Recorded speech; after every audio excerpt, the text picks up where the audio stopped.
I hope everyone is doing good, and this might be a session after a long time since the lockdown. So this will be involving a lot of technical concepts on WebSockets as well as end-to-end encryption. So let me introduce myself. So I joined QED last month as a associate JavaScript developer, and since then I've been working on developing this real-time secure chat application with Node.js. So I'll start. So the topics we'll be covering here are the what are real-time systems, what all the development techniques we have, and how WebSockets came into the news and why we are using them in the real-time systems and end-to-end encryption. Few algorithms I'll be discussing how that is implemented in this, and then we'll go into the more technical details involving the coding part. So I'll just a minute. Yeah.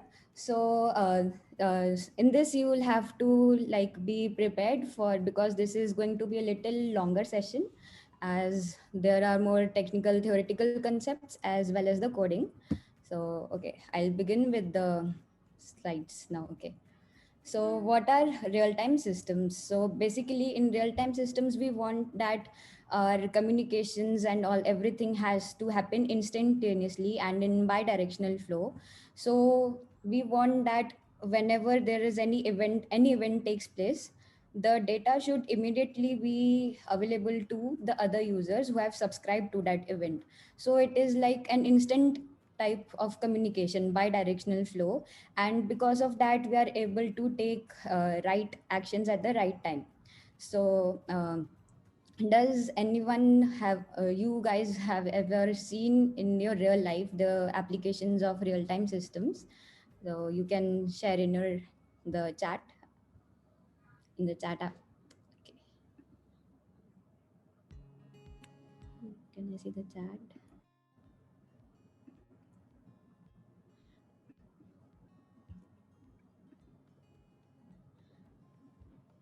Yeah, other than WhatsApp, other than any chat applications, in what all other like in your day-to-day life, you must have seen the application of real-time systems. Mm-hmm. WhatsApp, Skype, Zoom. Yes, right. I mean, other than chat applications, communication. Like, okay, I'll give few examples.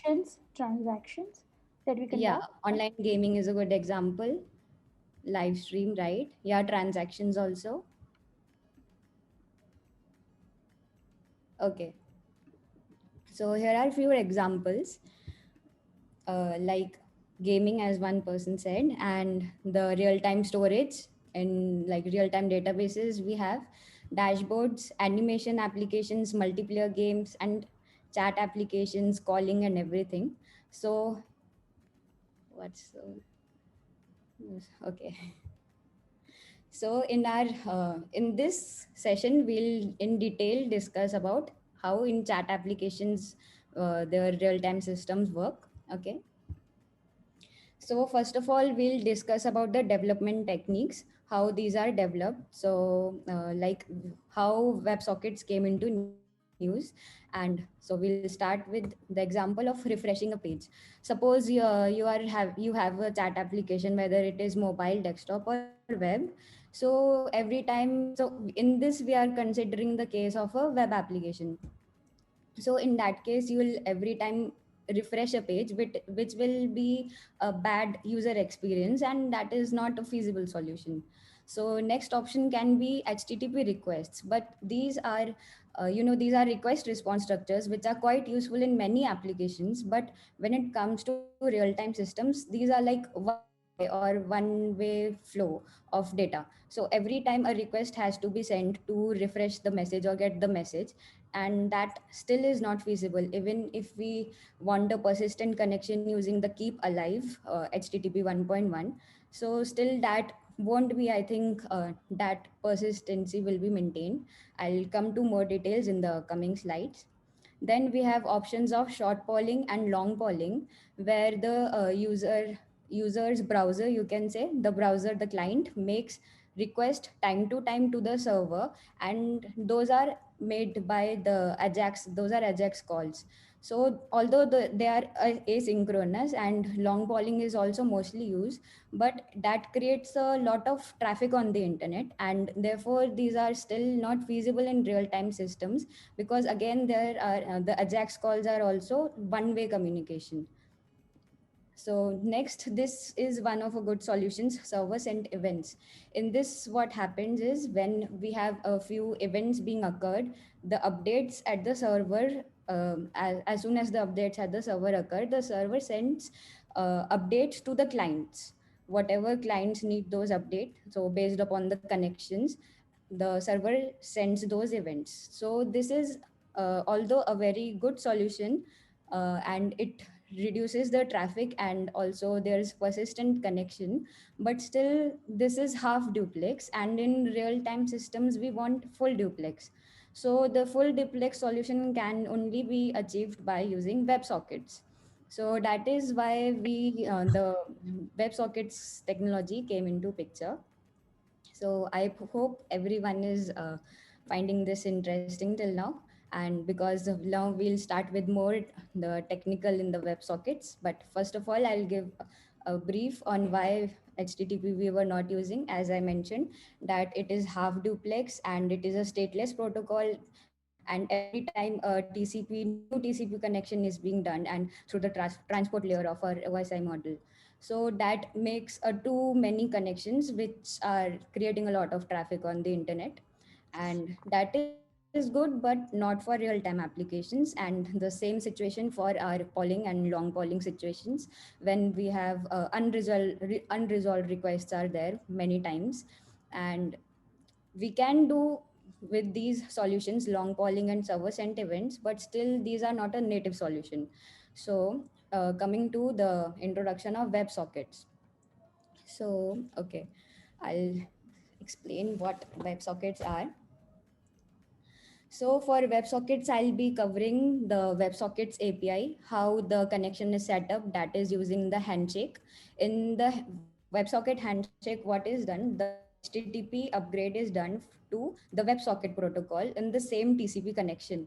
So what WebSocket does, it maintains a persistent connection, and as soon as any event takes place, it is informed to the server, and the server at the same moment instantly responds to the connected clients, whoever has to be received, whoever receives the message.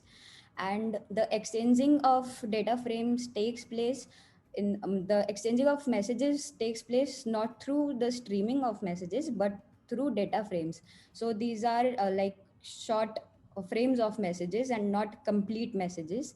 And the heartbeat pings and pongs are what ensures that the connection is still established between the client and the server. So in this way, we are like performing the bidirectional flow of messages in the persistent connection, and we are also ensuring that the connection still persists when they are checking through the heartbeat. And there are like not only in chat applications, like the examples I discussed in real time applications, their WebSockets can be used, and they are widely used these days, and still it is developing. And I'll explain why in the limitations there are few limitations, why more development is being done in WebSockets. So the WebSocket API, according to MDN, it is a advanced technology that makes it possible to open a two-way interactive communication session. So here you can see that it is a two-way interactive communication session, which we require in real times, and it is the event-driven responses without having to poll the server for a reply. So like we had to poll in short and long polling, here in this case we don't have to do that, and it automatically we get the instant responses. So this is a detailed diagram how during the WebSocket connection, the opening of handshake takes place from the client to the server, and the responses also, the switching of protocols takes place. In the demo, I'll be showing how through this only, that how the HTTP is being upgraded to the WebSocket protocol on the same port, and this is the status code. 101 is the status code of switching protocols.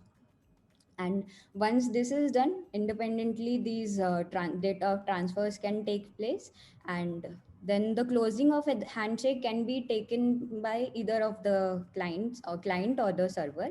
So that is independent. So this is the architecture of our current model, which I have been working on. So uh, we have a web browser and the Node.js server, which I'm using here.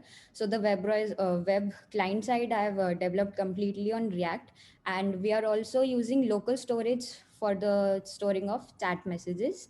And right now, what we are doing is that since their applications are mostly mobile and desktop applications for chat, but here we are using with the web browser. So I've kept a login feature for fetching for logging in, but actually that is done while installation, usually the user authentication, everything. But here I've made use of the users database, and the HTTP request and response takes place only once when the user logs in, and rest the exchanging of messages takes place through the WebSockets. Okay, I hope everyone is understanding till now. Okay. So end-to-end encryption I'll begin with, and the in the demo I'll further explain how WebSockets I've been the exchanging of messages take place, and now I'll begin with the theory of end-to-end encryption. So you must have heard about why these days encryption is being so important, and our use case is about the healthcare, the HIPAA compliance, and why we require that too much security and for the confidential information of the patients and all the insurance details and medical details. So first of all, I'll like to ask if if you guys can respond in the chat that why is end-to-end encryption is different from normal encryption, if anyone can share in the chat.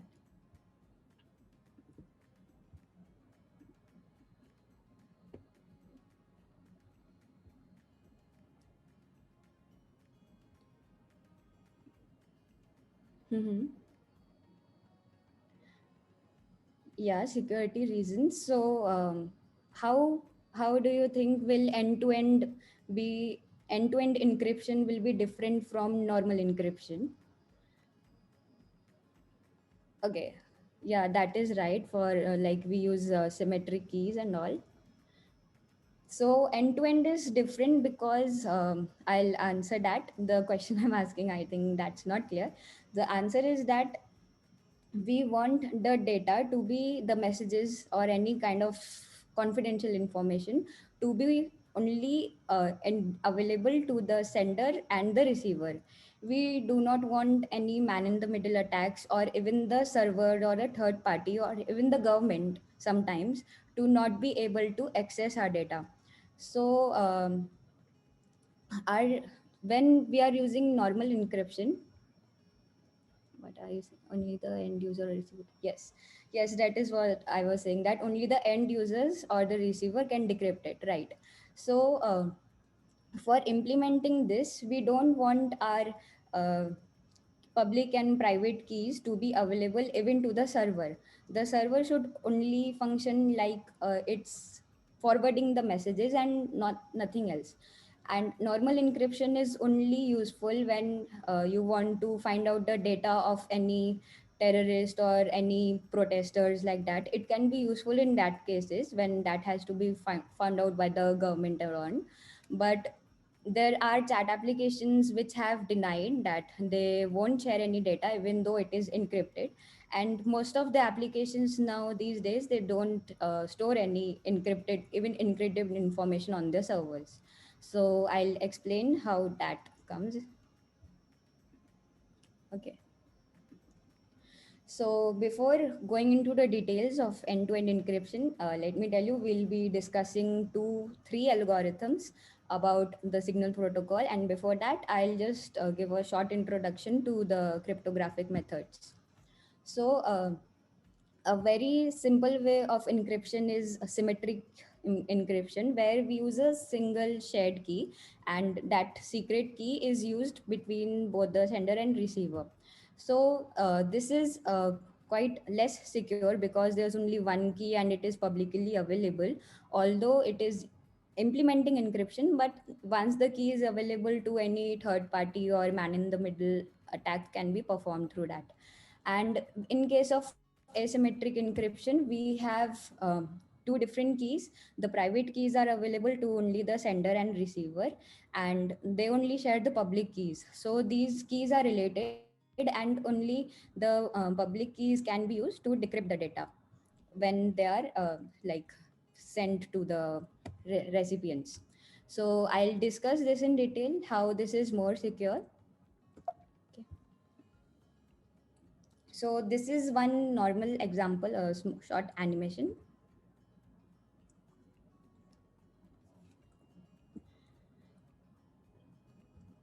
Now this animation is, what do you think? It is end-to-end encrypted or not end-to-end encrypted?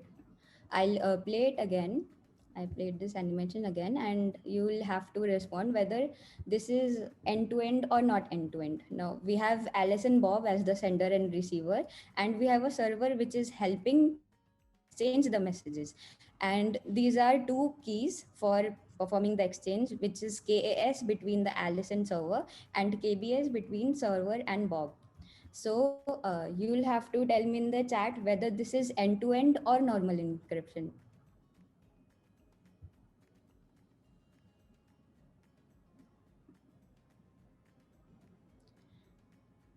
Yeah, those who are saying that it is normal encryption, they are correct.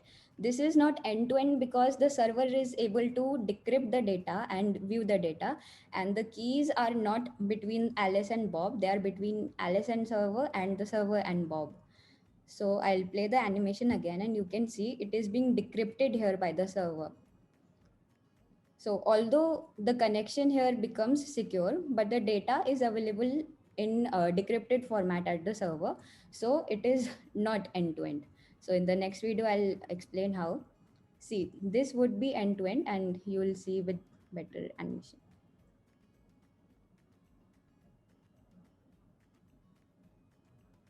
So you can see that here at the server, the data is still in encrypted format, and there is a common key being shared between Alice and Bob, and the server is not aware of this key, which is KAB. So I'll explain how Abhishek is saying that's not good for me. Okay. Okay, so what happens in end to end is what I have been explaining here in this slide I've mentioned here, that it avoids man in the middle attack. The key is not available at the server. Um, this one is good for me end to end. Okay. So too hard for intruder to figure out the key. This is because this is between only Alice and Bob, and how the keys are created that we'll understand in the algorithms. So I hope everyone is enjoying the session till now. And once we'll start into the algorithms, it will become little complex, but I but you'll have to like keep the interest. And yeah, this is a comparison analysis based on all the applications that are mostly being used, the chat applications. So like you can see that, just a minute, to hide this. The features are listed here, and there are few applications which are widely used.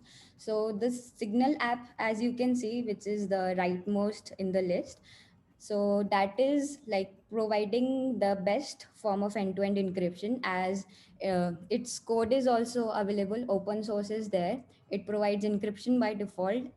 So this the Signal app uses the Signal protocol, which is also being used by our Facebook Messenger and WhatsApp.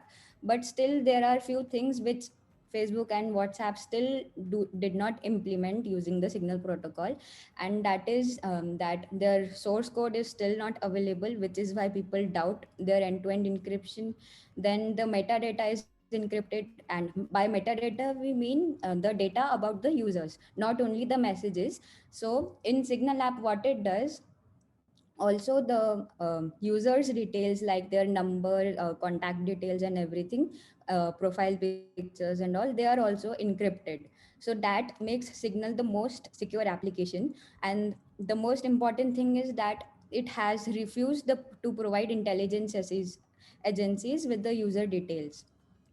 So you must know that the other applications these days, there are many cases we have seen here also in India, like the case of Sushant Singh Rajput also, that the WhatsApp chats were clearly available to the news channels and all. So that might be through the end devices also, because and might be that the WhatsApp has provided them with the data, the agencies, and the information must have been leaked.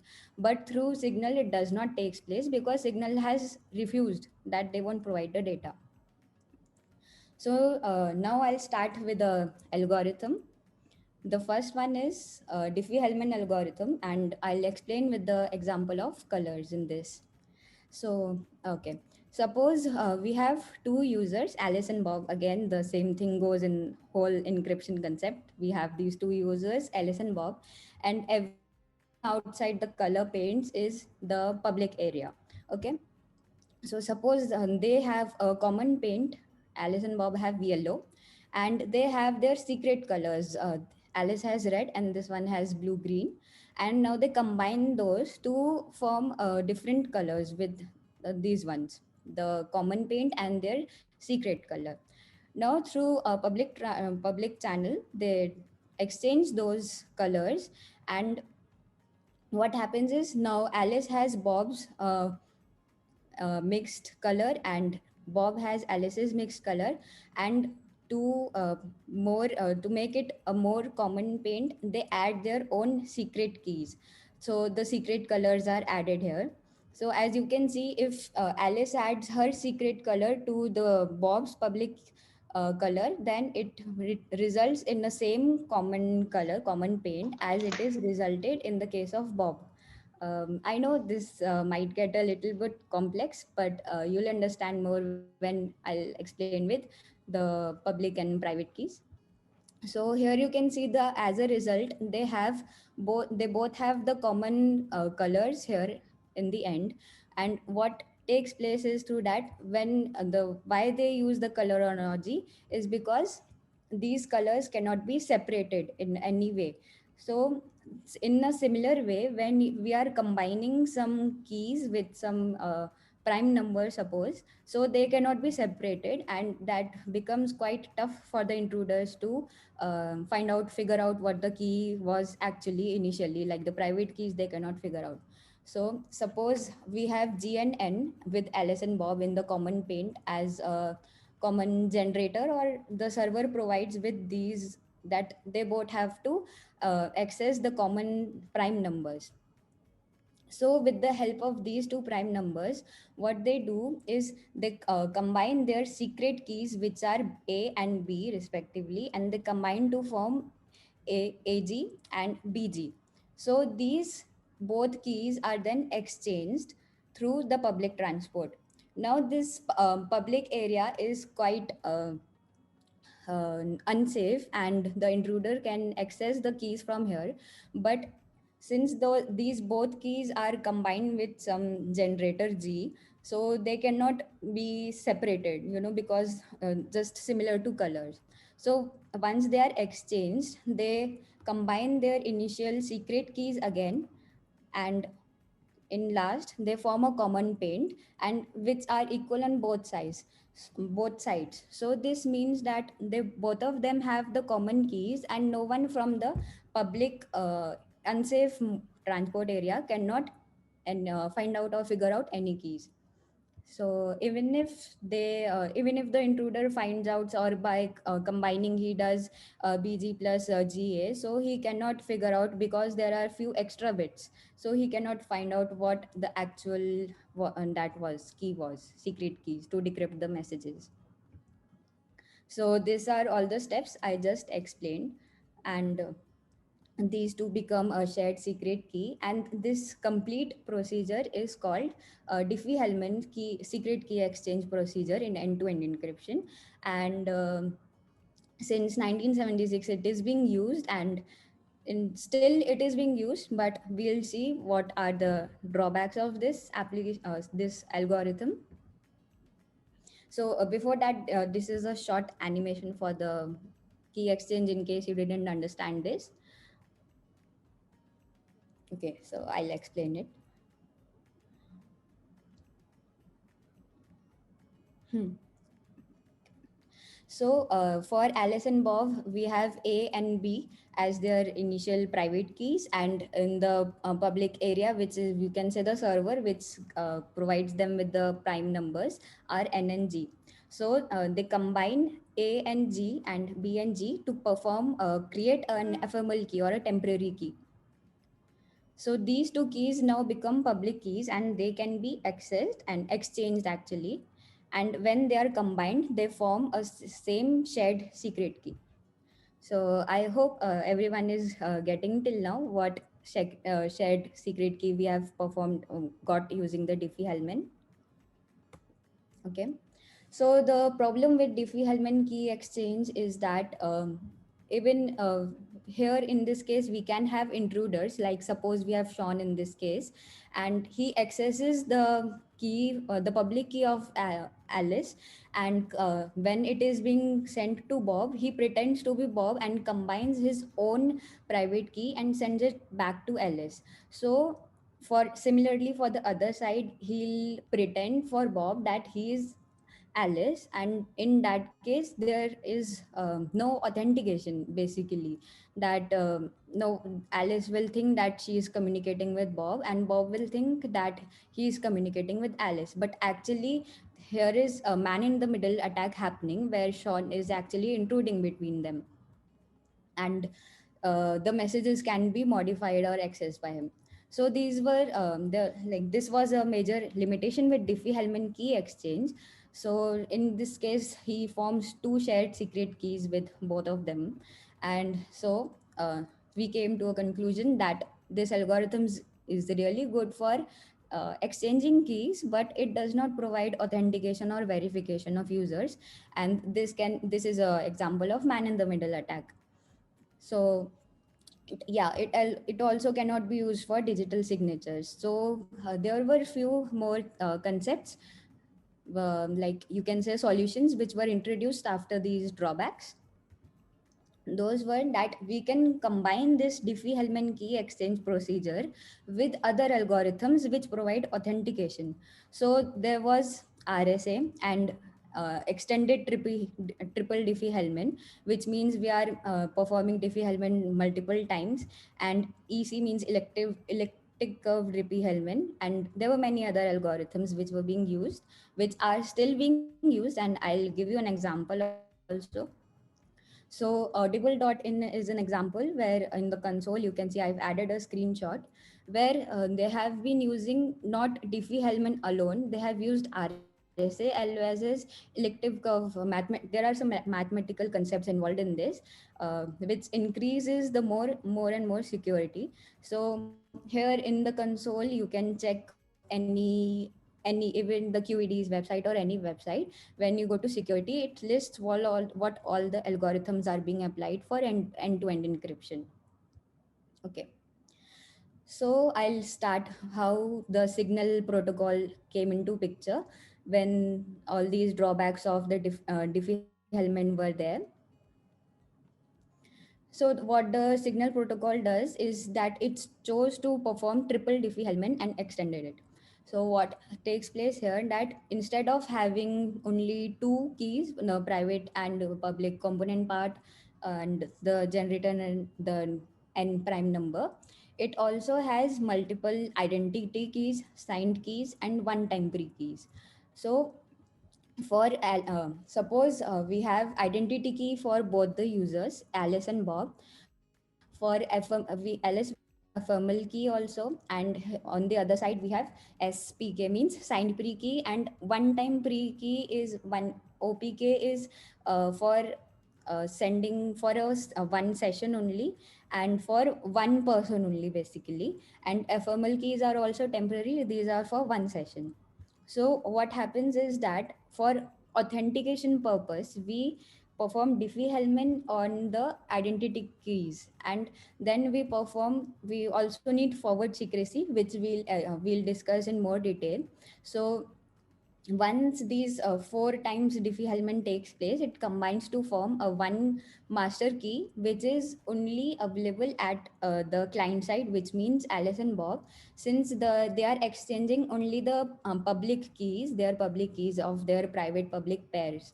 So the exchange of public keys takes place through the server, but still, since they are combining it at on their client side only using the signal protocol concepts, so those are available only at the client side.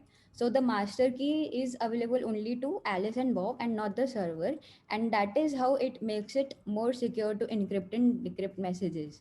And a KDF function is implemented between the all four steps.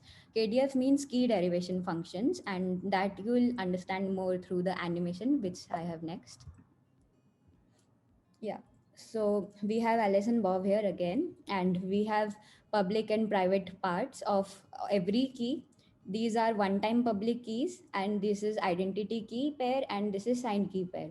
So the public components of all these keys are shared and stored at the server temporarily, and it creates a pre-key bundle. So this pre-key bundle only is available for establishing connections at the, and it is stored at the server. But see that they are not sharing the private keys, therefore making it more safe.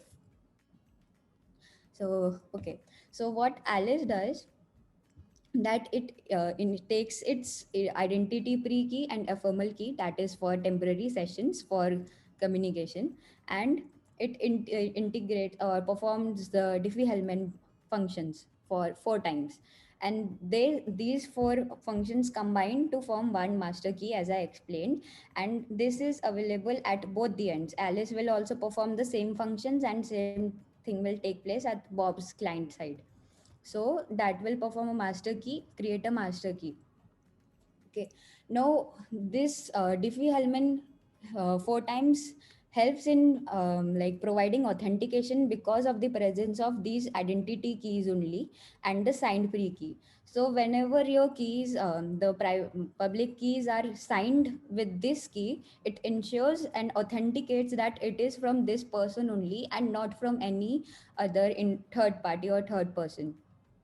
So with the help of these identity keys, what takes place in the application is that it creates a safety number. The safety number you can see in this example is same for both Alice and Bob, and it can be in the form of fingerprint scan or QR code, and it prevents man in the middle attack, and it ensures that it is between both the users only. Okay. So there was still one drawback of our triple Diffie-Hellman, although it's very good. But the one drawback was that it wasn't updating keys. Suppose you want to perform asynchronous messaging, which is um, like applicable daily. Asynchronous means that if the recipient is not available, still we want that to be available at the user's side. So what it does, you must have seen that there is a pop-up or a notification we get whenever we receive a message and we are not online at that time. So that is basically called asynchronous messaging. But in that case, the keys have to be changed or updated time to time, because if the keys stay same for some time and by chance any intruder is able to access those keys or figure out what those keys are and the decrypt messages, then it will make it quite unsafe. So what these major applications or like Signal and WhatsApp Messenger do, they send the update the private the keys time to time, or every message they update the keys. So for that they implemented the double ratchet mechanism. So what happens in double ratchet is uh, it takes place in a one directional way only. So I explained why we need this mechanism. So we can take the ratchet function as a hash function which cannot go backward. You can see that in this animation you can see that it moves only one way, and it implements future secrecy also, and in the further videos I'll explain why we are using these chains which are attached to the ratchet. So the key derivation function is basically like this, that we have our input, and the root key is initially the first one is the root key, and in the key derivation function you can take is as a hash function, which generates one output key for every message and a key for the next kdf function, which will be for the next input message, and that will further create another output key and another key message.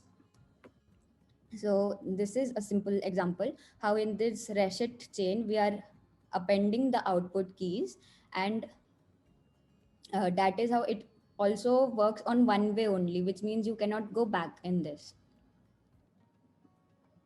Okay, so for uh, our use case, that is of Alice and Bob, we have three chains on each side. So one is for sender, the sending the message, one is for receiving the message, and one is for Diffie-Hellman. So I'll explain Diffie-Hellman chains later. First, we'll see how this works of sending and receiving messages in this.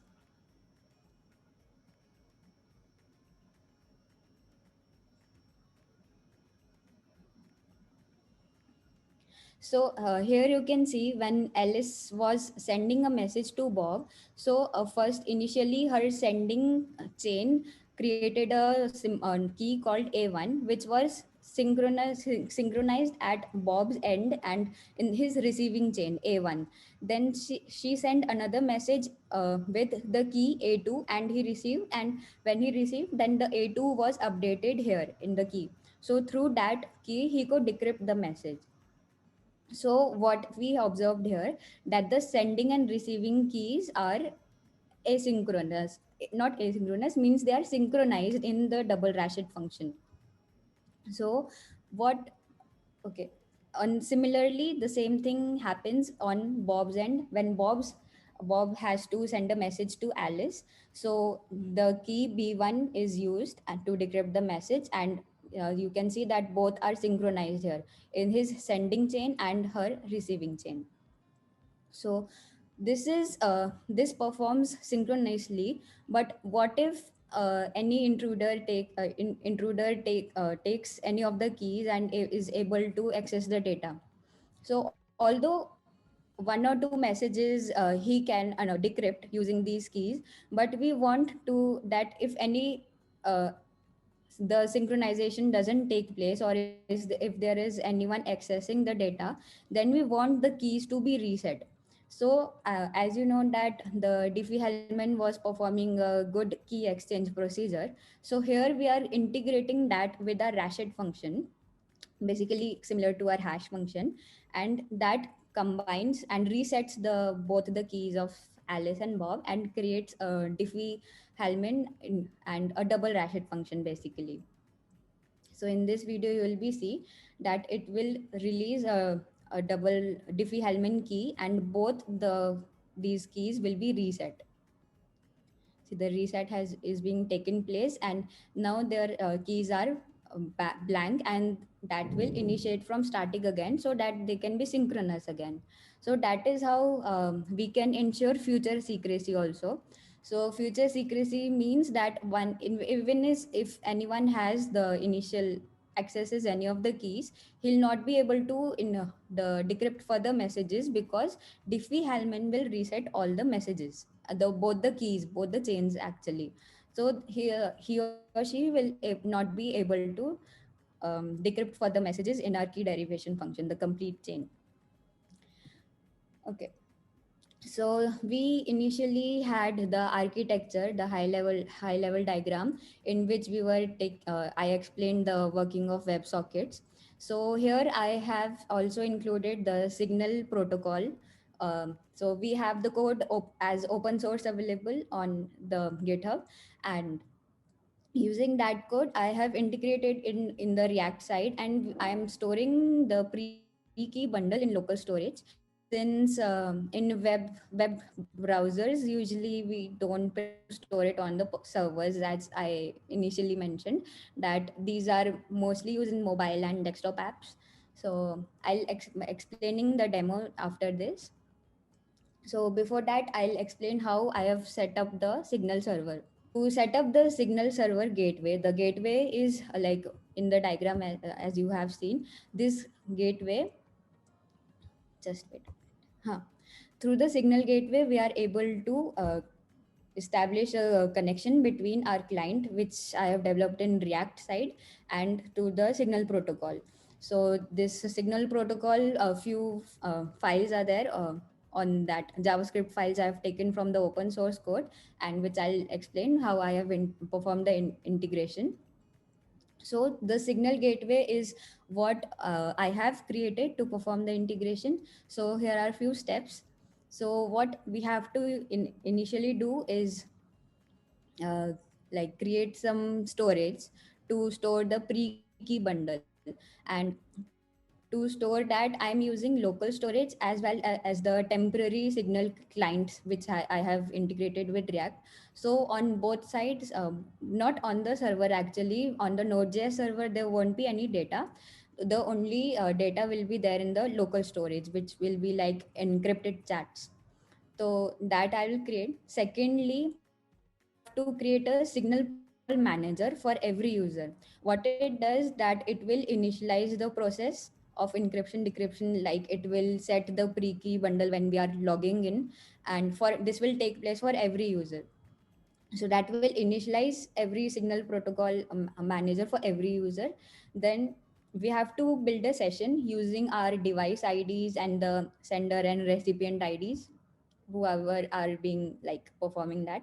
And then we encrypt those messages using the recipient's ID and using that data. So in our lip signal protocol, we have like many in functions, like for building sessions we have that, then we have session cipher and pre-key bundle creation and encryption decryption also. So although Node.js had many libraries are already there, like bcrypt we know, and passport is there for authentication and everything, but for chat applications, I chose Signal Protocol because it performs basically end-to-end encryption in a more secured way, and it was the best option. So let's move further. So this is a little bit higher level diagram, high level diagram of our front end side, and how like I have integrated the components, which I'll be like showing in the demo. Okay. So here we have the app.js file, which has been integrating the Signal gateway as well as the login and chat window of our entire application. In our chat window, I have two more components of contact list, through which I'll be switching the components, switching the chats, and then we have the message box where you will be able to see the messages. So for logging in and viewing all the chats, the contact list will make use of the Axios calls, Axios service. And we also have like the WebSocket connection is there for exchanging of messages on our server, Node.js. And the Signal gateway is helping us to provide the encryption decryption. And in the local storage in behind, we'll have the encrypted chats and the pre-key bundle. Okay, so like these are the steps which we'll be discussing more in detail when we'll move to code. So basically, these are the creation of identity keys and registration ID and the whole complete pre-key bundle using our Signal server store and the protocol manager. And for encryption, we initially need to check if the session already exists. If it does not exist, then we'll create a new one and then perform encryption. Similarly, for decrypting the messages at the other receiver's end, we'll load the session cipher, which means we'll check again if the session exists. And there are separate messages that if it won't exist, then it will use the pre-key whisper message.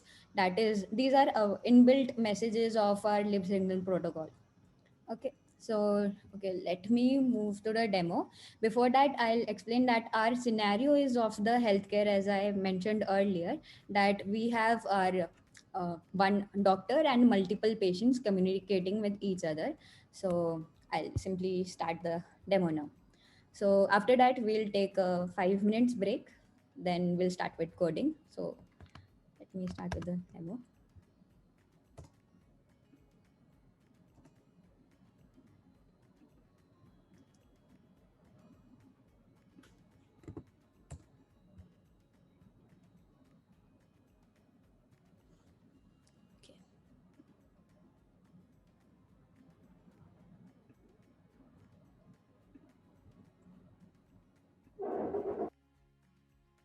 So I'll refresh these pages so you can.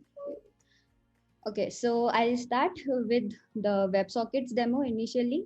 So we'll be able to check in the network section. Well, we'll have all the local hosts and the WebSockets working here. So before logging in, our WebSockets have already been initialized, but I'll explain after logging in also. So here I'm logging in as a doctor, and in this one I've taken two users, Abhay and Dipen. Okay, so they'll be only able to see the doctor's chat, and the patients cannot see any other chat other than the doctors. So they'll have only the option of communicating with the doctor. So as you can see, first I'll explain how the WebSockets are connected here. We'll go to that WS and we'll select this one, and in the header, as I explained in the slides, that you can see how the HTTP protocol is being upgraded to the WebSockets protocol. It is switching. So the status code, as I mentioned, was 101 switching protocol. So you can see there's an upgrade to WebSockets. So on that same TCP connection and on the same port number, we can switch our protocol from HTTP to WebSockets, and then instantly the exchanging of messages can take place. And we'll be able to see our messages here in this section. So I'll show that in this section, the WebSockets, you will see that the messages will be encrypted form. But in the local storage, I'll show that how they have been decrypted. They have been decrypted at the basically. So let's start with this. So this is the doctor's chat, and he has the list of patients. He can communicate it with these two. So he says, how are.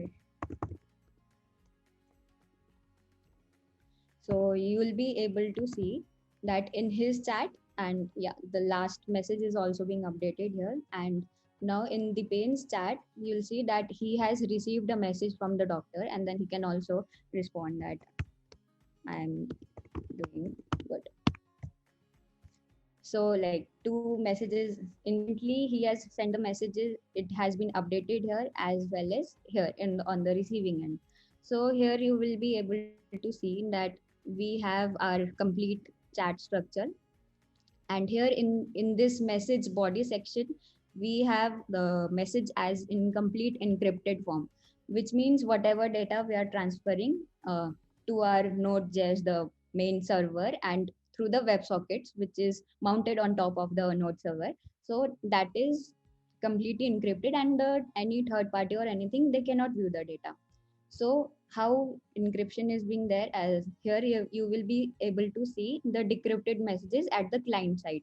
So in applications, we'll be able to see the message, hey, how are you doing? This is the client side as local storage, where you can see here the local storage and the port number where I'm storing the decrypted messages.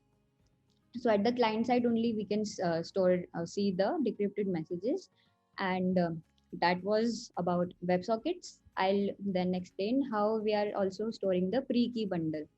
So our pre-key bundle is comprising of our identity key. Pre-key will be every key will be a pair of private and public keys. So only the public keys will be available at the available and visible, and they'll be shared at both the ends. So here we have the pre keys, registration ID, signed pre key, as we discussed in the diagram, that the signed pre key is essential because to for authentication purpose. So for every key we have this key ID and registration ID also. Same is the case of other user also. Here you'll be able to see that. So with the help of this pre-key bundle, we are able to initiate the exchanging of messages, then encrypt them and decrypt them. And the private keys, they won't be available, and they are only like hidden to the client side only. So okay, if you want to see more demo, like how this was only between one user, if we take another user also, like how are you? And yeah, this is Abhay sat, and then he can also say I am good. So you can see in this chat also in console, initially it was like a new WebSocket connection takes place. And then in a network, we have all this WebSocket connections where it will display all the chats. Uh, so here it is encrypted, and similarly in the local storage, you will be able to see that these messages are encrypted, sorry, in decrypted format.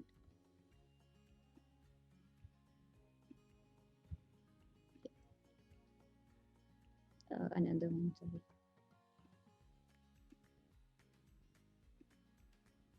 Okay, this is the same. Just this one was okay because I'm like combining the messages and the ID, so it is a little bit confusing when we check on the local storage. Okay. So yeah, this is the proposed architecture in which we have a separate signal server for storing the pre-key bundles.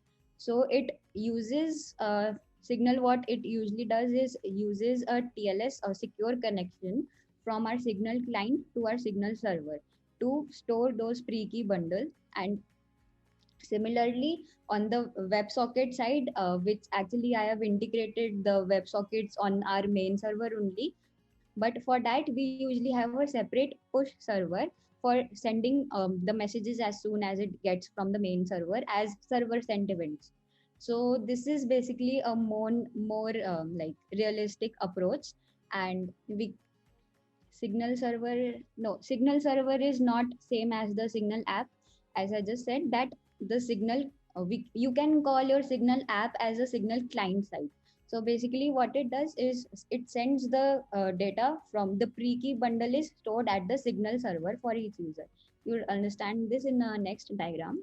So this was why I'm proposed architecture, and this is the actual signal server architecture.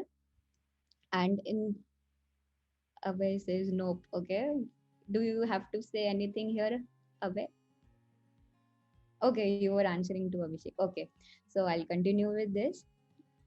So what happens here is that, as I mentioned, we have a separate signal server. So whatever applications we have, they are connected to the signal server, which means all the pre-key bundle is being stored there. And the push server, what is that does is it is connected through all the notification applications, the cloud services, and then through that it like sends the notifications to our applications. So this is how actually the signal server works. And load balancing is also done when we have like many users, and through microservices these things happen.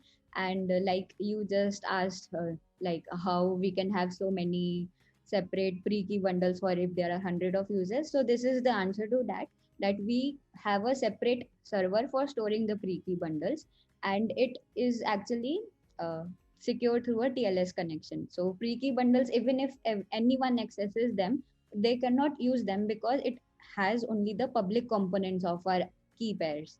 So even if anyone accesses through our secure TLS connection, he or she won't be able to figure out what the data is. Okay, so next I'll be working like explaining on the code. So you guys want to take a break or something? I personally feel let's go with the flow. Okay, What do you guys say? Yes. let's kill Let's it. kill it. Yes, let's kill it. Okay, okay.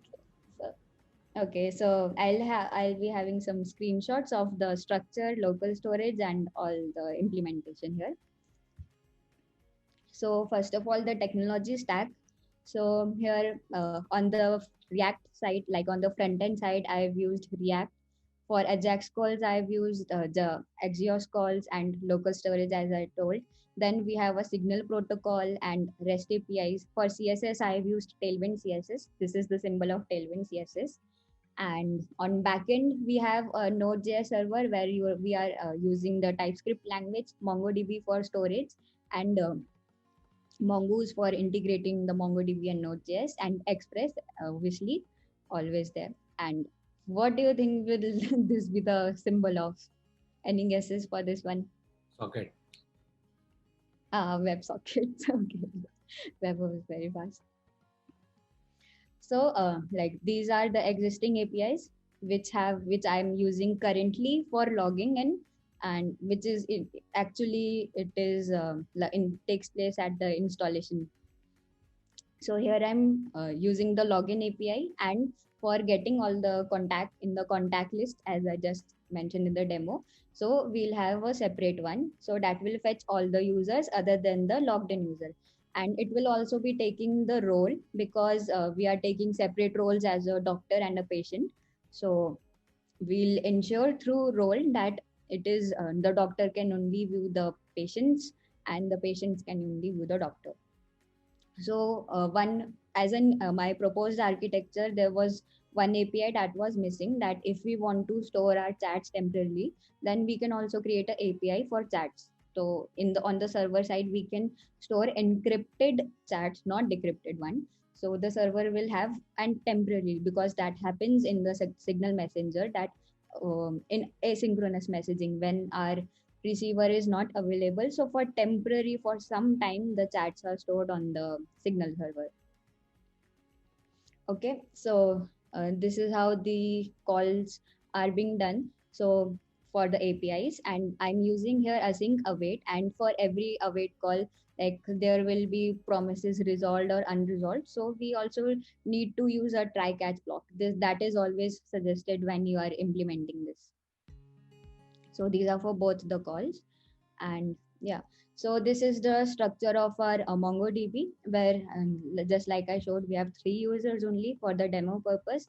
One is the doctor, and we have roles also mentioned here, that other one will be patients only. So this is how the connection is being taking place through Mongoose library of Node.js. We are able to use integrate Node.js with MongoDB.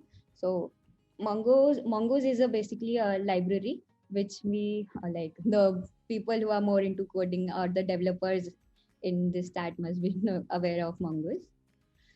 So okay, so this is our user controller method for fetching the user details. So this is like getting of one particular user when we are logging in. So if it finds the data, if it finds one, since we are passing it through parameters, so if it finds the name available in the database, then it will return all the complete details in our that were here in our MongoDB. Otherwise it will return that data is not found, and that will result to an error on our front end side. And similarly for contact lists, we need to like display all the contacts except ourselves. So I have used not equal to aggregator here, and here I've used for role, which should not be equal to this one. Like I mentioned, that doctor should be able to only use the view the patients, like that.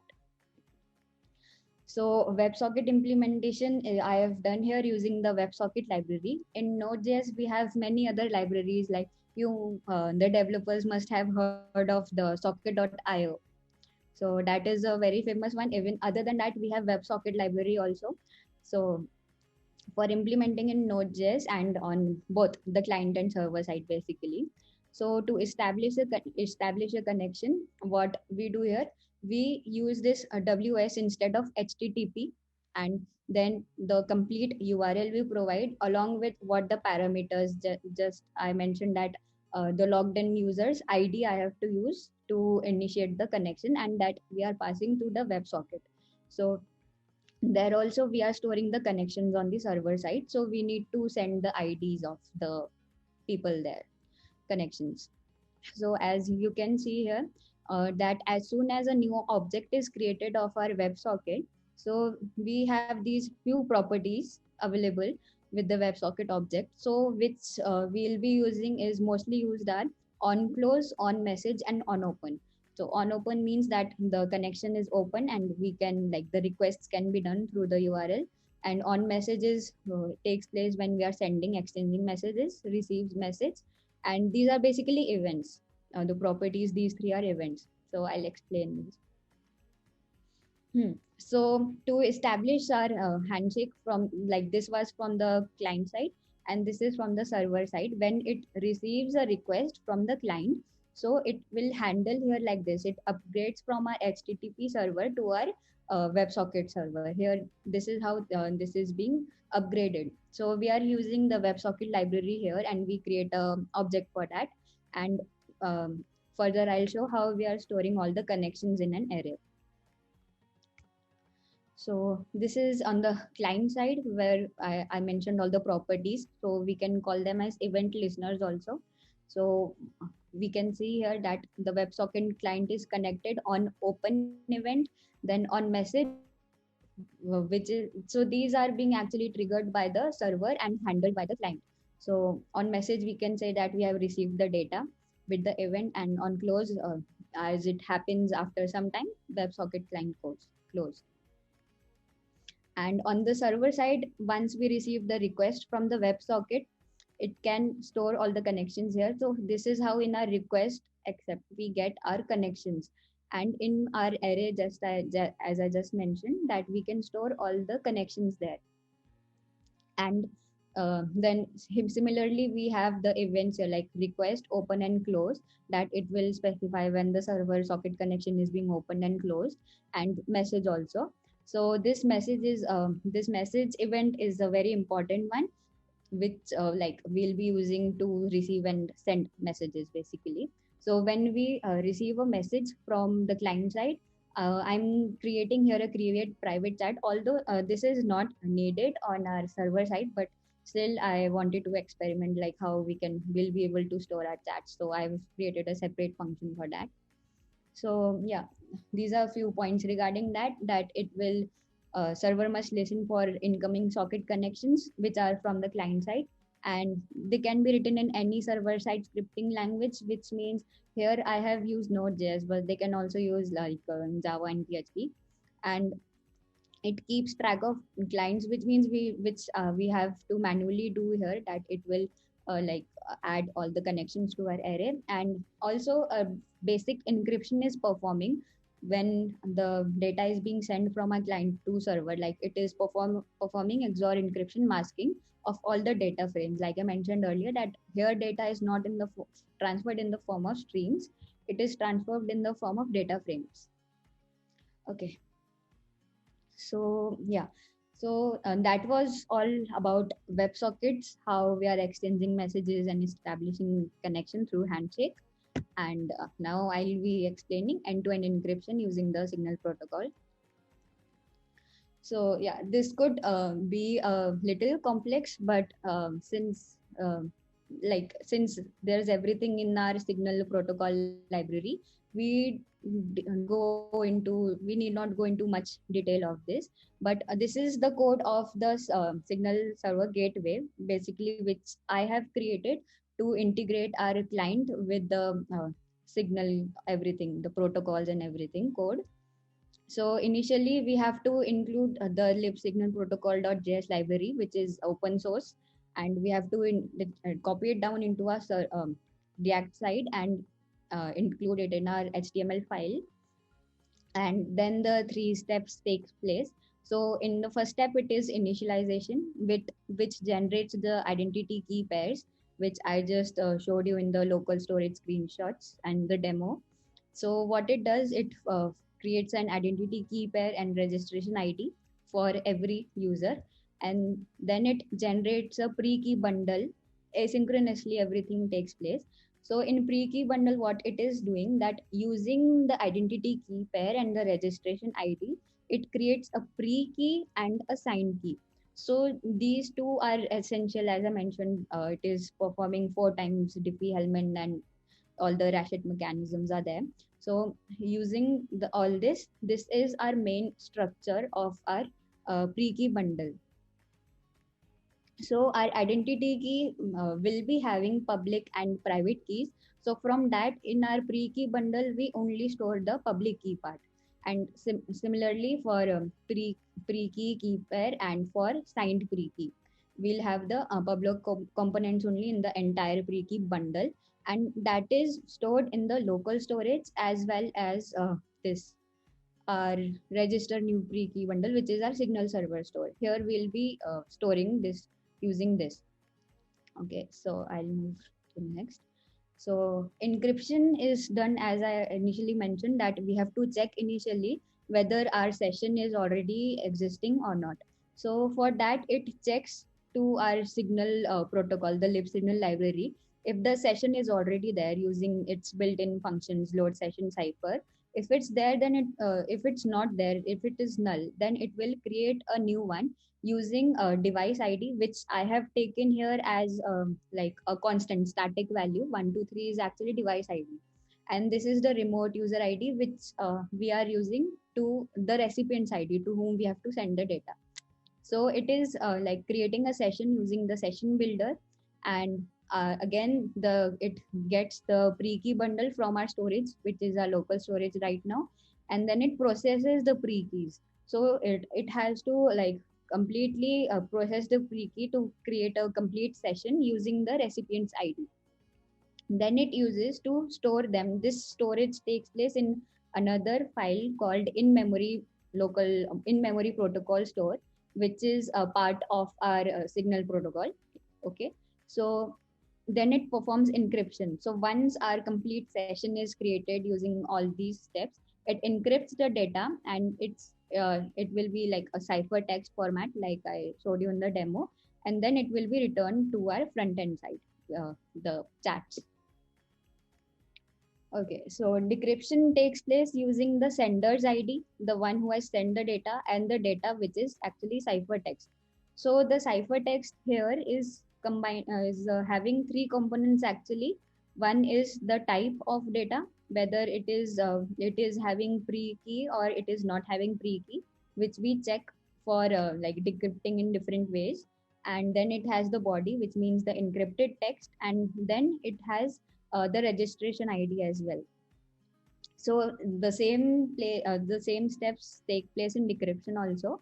Like it checks if there is any session. If it is not, then it creates a session, and using that sender's ID and the device ID, and then it checks the type. If it is the pre-key bundle is embedded there, then it will not create one. If it is not there, then it will, for the first time, like for our first conversation, this will use this one method, decrypt pre-key whisper message.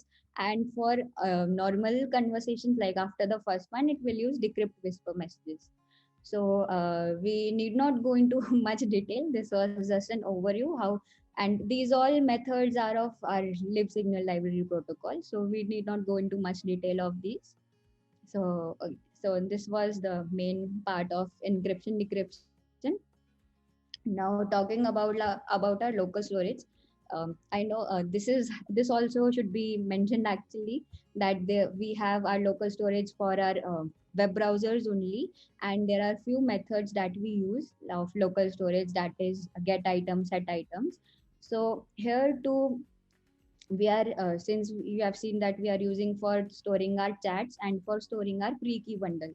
So this is how we are fetching our existing chats using the get item. So it is stored in key value pairs. So I've appended here underscore messages with the ID, so that you can recognize whether it is a chat or another identity key pair, like that. And then we have here the set item, in which I am actually storing the messages. So this is actually we have two scenarios for this. Like if it is a first time conversation, then it has to create a new chat, and then it has to set item, like store in the local storage using set item method. So here we have our key as id and id underscore messages, and then we have the chat stored here. So chats in our React side is a complete array, which like I'll show the complete structure, which you have already seen in the local storage as well. Otherwise, and if the second scenario is if it already exists, then like this was a complex upgrade to that, because I only have to append the messages to our messages, and chats are having a multiple like data. So this is how a chat structure look like. This is an old screenshot. So this is like what we saw today in the demo.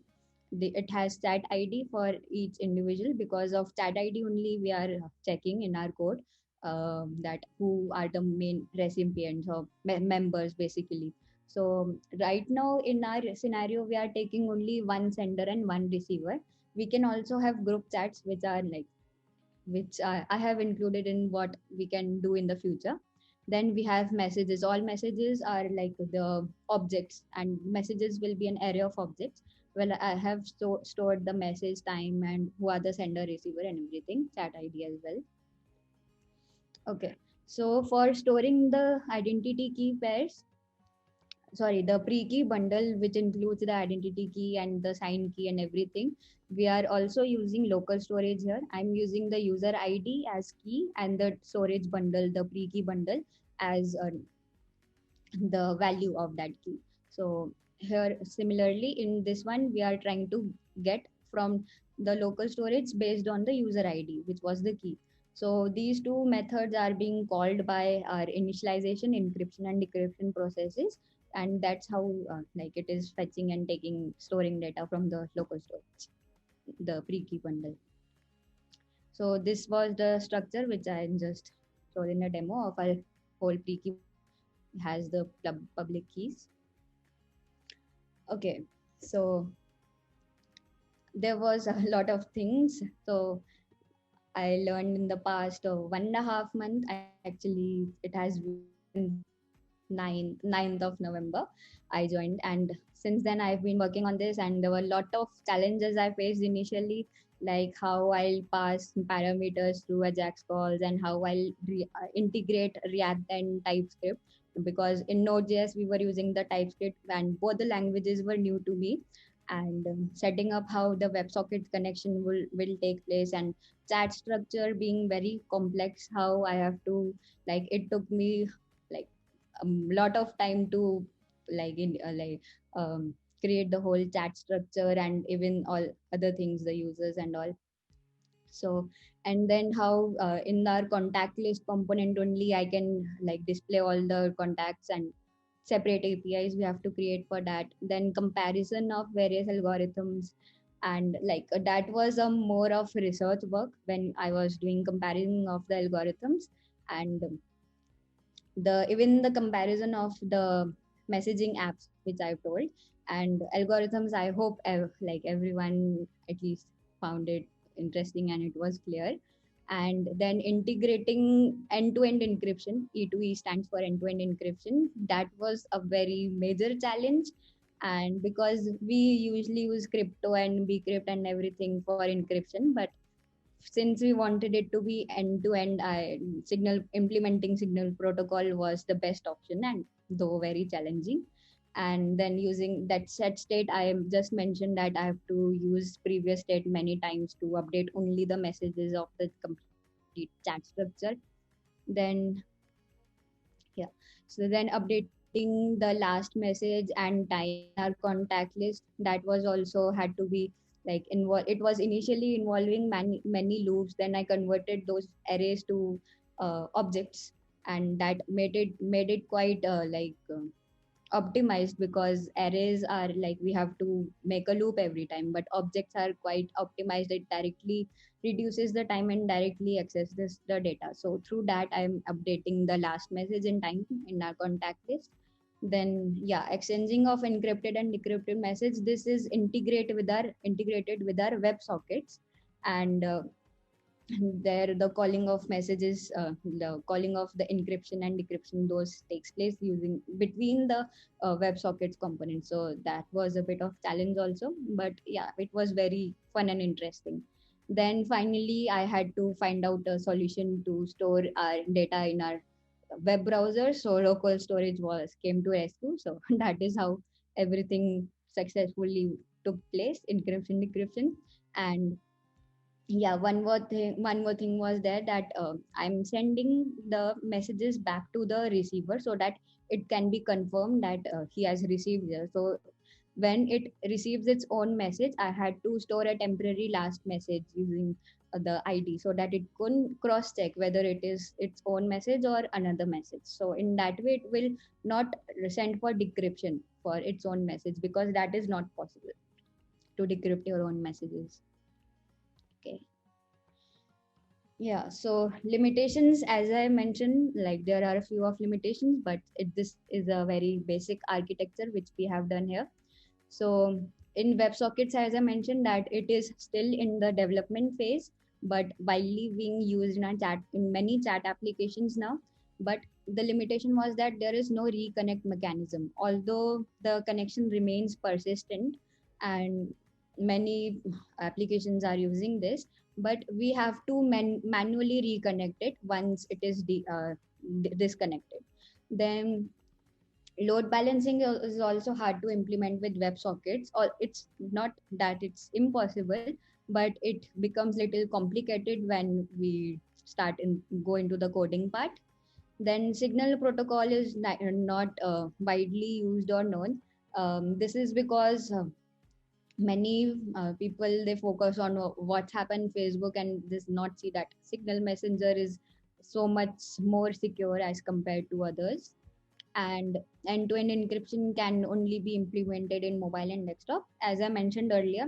For this also, uh, these companies like Signal and all other, they are trying to figure out how this can be done using the web browsers.